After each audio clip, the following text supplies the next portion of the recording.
Resident evil 4 gold edition को install करने का प्रोसेस और अपडेट करने का प्रोसेस तो वीडियो अपनी लास्ट तक लाज़मी देखनी है, क्योंकि इसमें कुछ स्टेप्स हैं जो आप मिस नहीं कर सकते। तो सबसे पहले अपने डिफेंडर ऑफ करना है।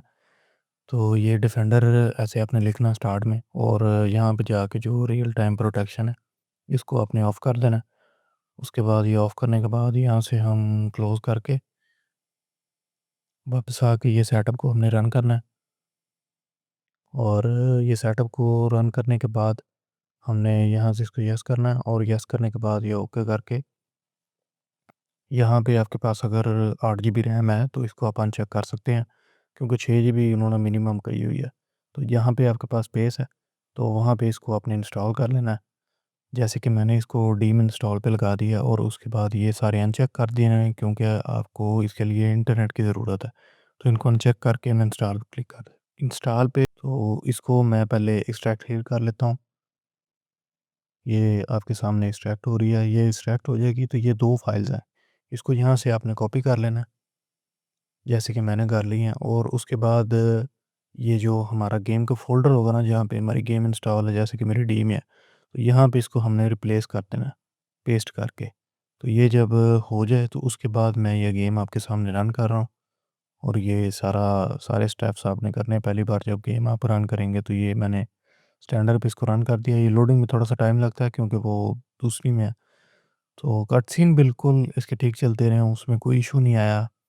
थोड़ा-थोड़ा लैग वगैरह होता था, क्योंकि ये जो गेम है ना, कम से कम भी अगर आपने छोटी-मोटी भी खेलनी है ना, मतलब अच्छे एक्सपीरियंस पे, तो आपको जो है ना 3 जीबी का ग्राफिक कार्ड आपके पास होना चाहिए, डेस्कटॉप वाला।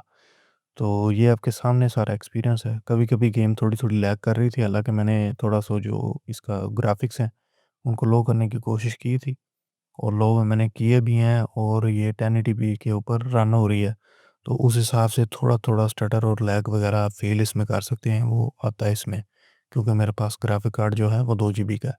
लेकिन फिर भी अगर 2 जीबी का आपके पास ग्राफिक कार्ड है DDR5 में, तो ये गेम आपकी जो है ना अच्छी चल सकती है। मतलब ये नहीं हो सकता कि आप जो कहें ना कि बिल्कुल ही वर्स्ट एक्सपीरियंस आप खेल नहीं सकते।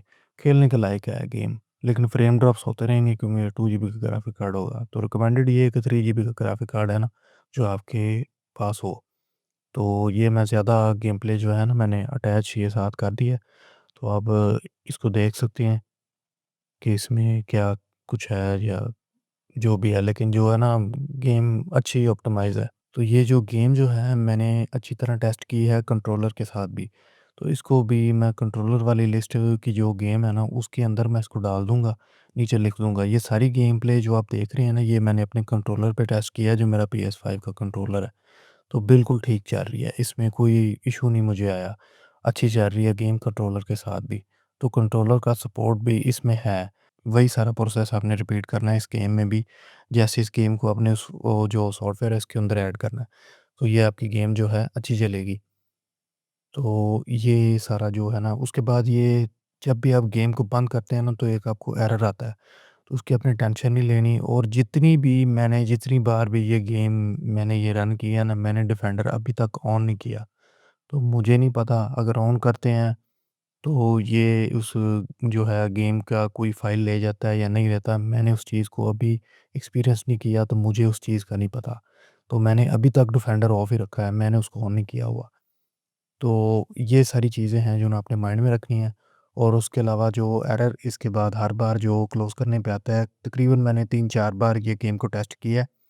तो हर बार वो एरर आपको क्लोज़ करने पे आएगा, डायरेक्ट का। लेकिन उसकी आपने टेंशन नहीं लेनी, जब भी आप गेम को रन करेंगे, डिफेंडर को ऑन ऑफ रखते हुए डिफेंडर को ऑफ रखते हुए तो गेम आपकी चल जाएगी। फ़िलहाल तक मेरी अभी तक ये टेस्टिंग यही कह रही है, डिफेंडर ऑन करके मैंने नहीं देखा, तो इसलिए मैं आपको पहले ये चीज़ बता रहा हूँ।